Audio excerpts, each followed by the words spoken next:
اعوذ باللہ من الشیطان الرجیم بسم اللہ الرحمن الرحیم۔ اخلاص کیا ہے؟ اخلاص کے مراتب اور درجات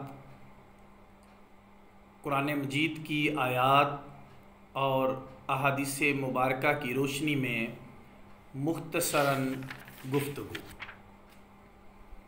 سورہ الحجر آیت نمبر 39 سے 41 ترجمہ اللہ تعالیٰ کا ارشاد ہے،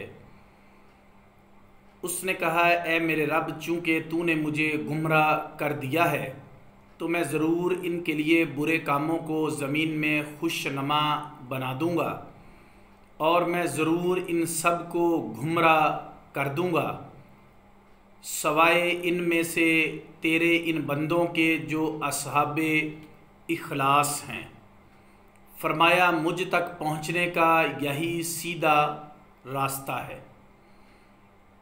سورہ الشمس آیت نمبر 7 سے 10 ترجمہ۔ اور جان کی قسم اور اس کی قسم جس نے اسے درست بنایا، پھر اسے بدی اور نیکی سمجھا دی، بے شک وہ کامیاب ہو گیا جس نے نفس کو پاک کر لیا، اور وہ بے شک ناکام ہو گیا جس نے نفس کو گناہوں میں ملوث کر لیا۔ اور سورہ البلد آیت نمبر 10 اور 11 ترجمہ۔ اور ہم نے اس کو نیکی اور بدی کے دونوں واضح راستے دکھائے، تو وہ نیک عمل کی دشوار گزار گھاٹی سے کیوں نہیں گزرا۔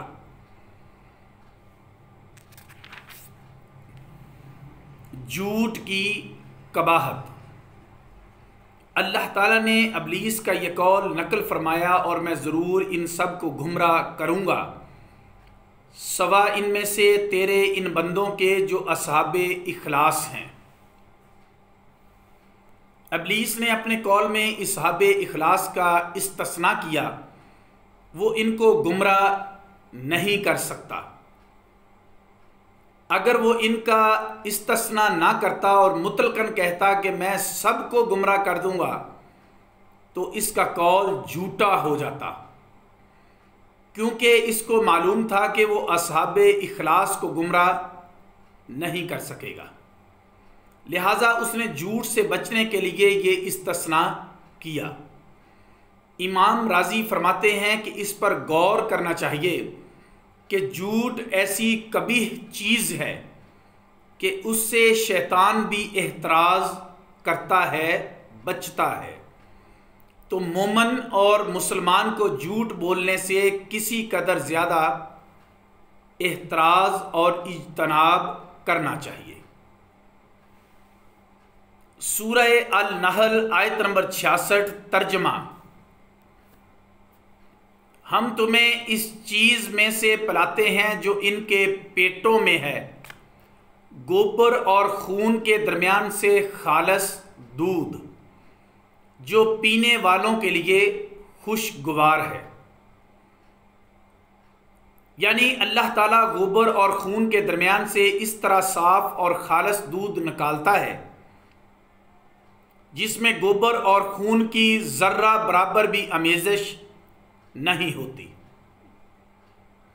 سو خالص چیز وہ ہوتی ہے جس میں کسی دوسری چیز کی ذرہ برابر بھی آمیزش نہ ہو، جیسے اللہ تعالیٰ جانوروں میں سے خالص دودھ نکالتا ہے۔ سورہ الاعراف آیت نمبر 29 ترجمہ۔ صرف اسی کی عبادت کرو، عبادت میں اخلاص کرتے ہوئے۔ اور اخلاص کی حقیقت یہ ہے کہ ہر چیز سے برات کا اظہار کرے، صرف اللہ تعالیٰ کی اطاعت کرے، اور اس میں اور کسی چیز کی آمیزش نہ کرے۔ کیا چیز اخلاص کے منافی ہے؟ اگر اللہ تعالیٰ کی عبادت کے ساتھ کسی کام میں کوئی اور نیت بھی شامل کر لی جائے تو یہ اخلاص نہیں ہے۔ مثلا روزہ میں عبادت کی نیت کے ساتھ یہ نیت بھی کرے کہ روزوں کی وجہ سے بڑھا ہوا وزن کم ہو جائے گا یا تبخیر میں کمی ہو جائے گی، نماز میں عبادت کے ساتھ یہ نیت کرے کہ اس سے جسمانی ورزش بھی ہو جائے گی، غسل اور وضو میں ٹھنڈک حاصل کرنے اور صفائی کی نیت کر لے، زکوٰۃ میں یہ نیت کر لے کہ اس سے میرا بخل دور ہوگا، حج کو جاتے ہوئے یہ نیت کرے کہ مکہ اور مدینہ میں میرے جو عزیز ہیں ان سے ملاقات کر لوں گا، تو ان تمام صورتوں میں اخلاص نہیں ہے۔ اخلاص تب ہوگا جب کسی بھی عبادت میں صرف اللہ کے حکم پر عمل کرنے یا اس کا تقرب حاصل کرنے یا صرف اس کی رضا جوئی کی نیت کرے، اور اگر کسی عبادت میں ریاکاری داخل ہو جائے تو پھر اس میں اخلاص بالکل نہیں ہوگا یا بہت کم ہوگا۔ اخلاص بالکل نہ ہونے کی مثال یہ ہے کہ ایک آدمی بالکل نماز نہ پڑھتا ہو لیکن اس سے ملنے کے لیے کچھ لوگ آئیں اور وہ نماز کے وقت مسجد میں جانے لگیں تو ان پر اچھا اثر ڈالنے کے لیے وہ ان کے ساتھ نماز پڑھنے چلا جائے، اور اگر وہ لوگ نماز پڑھنے نہ جاتے تو وہ بھی ان کے ساتھ نماز پڑھنے نہ جاتا، اور اخلاص کم ہونے کی مثال یہ ہے کہ ایک شخص نماز تو پڑھتا ہے لیکن اگر اس کے متقدین مریدین یا شاگرد بیٹھے ہوں تو زیادہ خضوع اور خشوع کے ساتھ لمبی نماز پڑھے تاکہ ان پر اچھا اثر قائم ہو۔ ہر چند کے اس میں بھی ریاکاری ہے لیکن پہلی صورت سے کم ہے۔ اخلاص کے مراتب اور درجات۔ امام غزالی نے کہا ہے اگر کوئی شخص جنت کی نعمتوں سے بہرہ اندوز ہونے کے لیے عبادت کرے یا دوزخ کے عذاب کے خوف سے عبادت کرے تو اس میں بھی اخلاص ہے، لیکن یہ کامل درجے کا اور صدیقین کا اخلاص نہیں ہے، کیونکہ وہ اپنے عمل سے اللہ تعالیٰ کی رضا جوئی کا ارادہ نہیں کر رہا، اور جو کاملین اور صدیقین ہیں ان کا مطلوب صرف اللہ تعالیٰ کے حکم پر عمل کرنا اور اس کی رضا ہوتی ہے۔ دوزخ سے نجات اور جنت کے حصول کے لیے عبادت کرنا بھی اخلاص ہے، لیکن کامل اخلاص اللہ تعالیٰ کی رضا جوئی ہے۔ دوزخ کے عذاب سے نجات اور جنت کی طلب کے لیے عبادت کرنا بھی اخلاص کے منافی نہیں ہے، کیونکہ اللہ تعالیٰ نے ایمان لانے اور اعمال صالحہ کرنے کے لیے عذاب نار سے نجات اور حصول جنت کی ترغیب دی ہے۔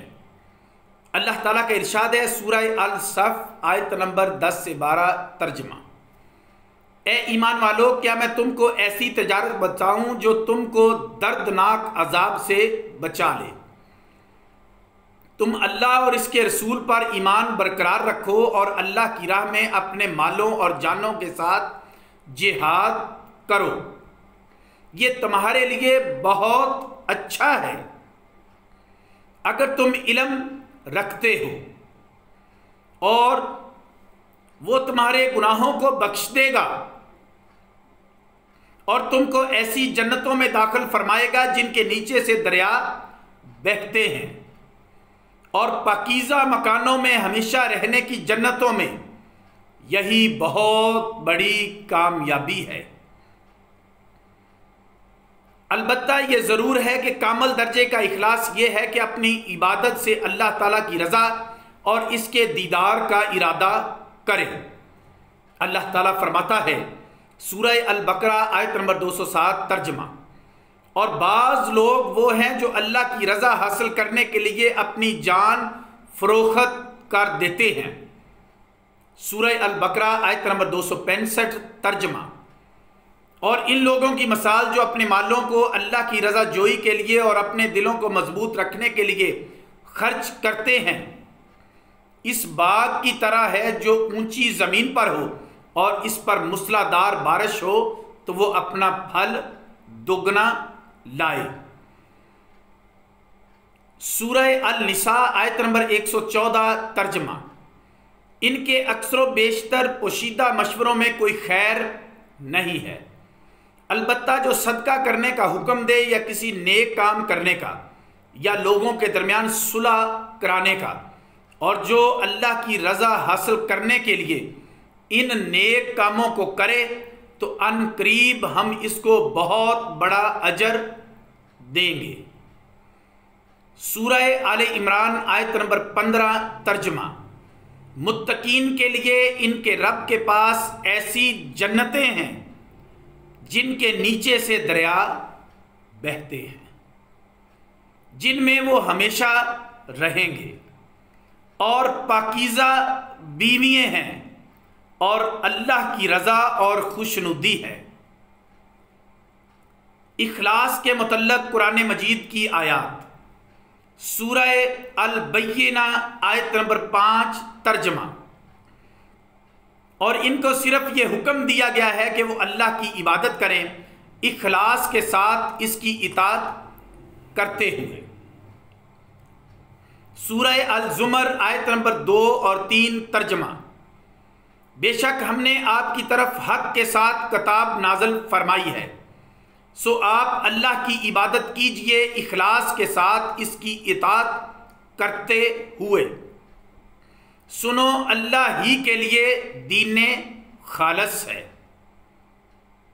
سورہ النساء آیت نمبر 145 اور 146 ترجمہ: بے شک منافقین دوزخ کے سب سے نچلے طبقے میں ہوں گے، اور اے مخاطب تو ان کے لیے کوئی مددگار نہیں پائے گا سوائے ان لوگوں کے جنہوں نے توبہ کی اور نیک کام کیے اور اللہ کے ساتھ مضبوط تعلق قائم کیا، اور انہوں نے اخلاص کے ساتھ اللہ کی اطاعت کی، سو وہ لوگ ایمان والوں کے ساتھ ہوں گے۔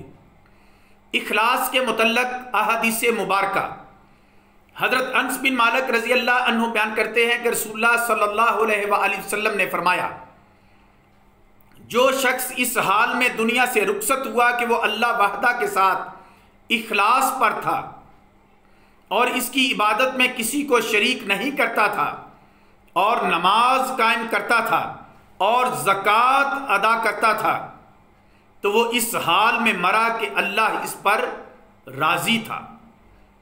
حضرت معاذ بن جبل رضی اللہ عنہ بیان کرتے ہیں کہ جب انہیں یمن کی طرف بھیجا گیا تو انہوں نے کہا، یا رسول اللہ مجھے وصیت کیجئے۔ آپ نے فرمایا، اخلاص کے ساتھ اللہ کی اطاعت کرو، تمہیں کم عمل بھی کافی ہوگا۔ حضرت عبداللہ بن مسعود رضی اللہ عنہ بیان کرتے ہیں کہ رسول اللہ صلی اللہ علیہ وآلہ وسلم نے فرمایا، اللہ تعالیٰ اس شخص کو تر و تازہ رکھے جس نے میری حدیث سنی، اس کی حفاظت کی اور اس کو یاد رکھا اور اس کی تبلیغ کی۔ بعض فقہ کے حامل اس کو اپنے سے زیادہ فقیہ تک پہنچا دیتے ہیں۔ 3 شخصوں کے دلوں میں کینہ اور حسد نہیں ہوتا: جو اخلاص کے ساتھ اللہ کے لیے عمل کرتے ہوں، ائمہ مسلمین کی خیر خواہی کرتے ہوں اور مسلمانوں کی جماعت کے ساتھ لازم ہوں۔ ان کی دعا دوسروں کو بھی شامل ہوتی ہے۔ حضرت ابو امامہ باہلی رضی اللہ عنہ بیان کرتے ہیں کہ ایک شخص نبی صلی اللہ علیہ وآلہ وسلم کے پاس آیا اور کہا، یہ بتائیے، ایک آدمی جہاد کرتا ہے، وہ اجر کا بھی طالب ہے اور شہرت کا بھی طالب ہے۔ رسول اللہ صلی اللہ علیہ وآلہ وسلم نے فرمایا، اس کے لیے کوئی اجر نہیں ہے۔ اس نے 3 بار سوال دہرایا اور رسول اللہ صلی اللہ علیہ وآلہ وسلم نے 3 بار یہی جواب دیا کہ اس کے لیے کوئی اجر نہیں ہے۔ پھر فرمایا، بے شک اللہ تعالیٰ اس عمل کو قبول فرماتا ہے جو خالص اس کے لیے کیا ہو اور اس عمل سے صرف اس کی ذات کا ارادہ کیا گیا ہو۔ وما علینا الا البلاغ المبین۔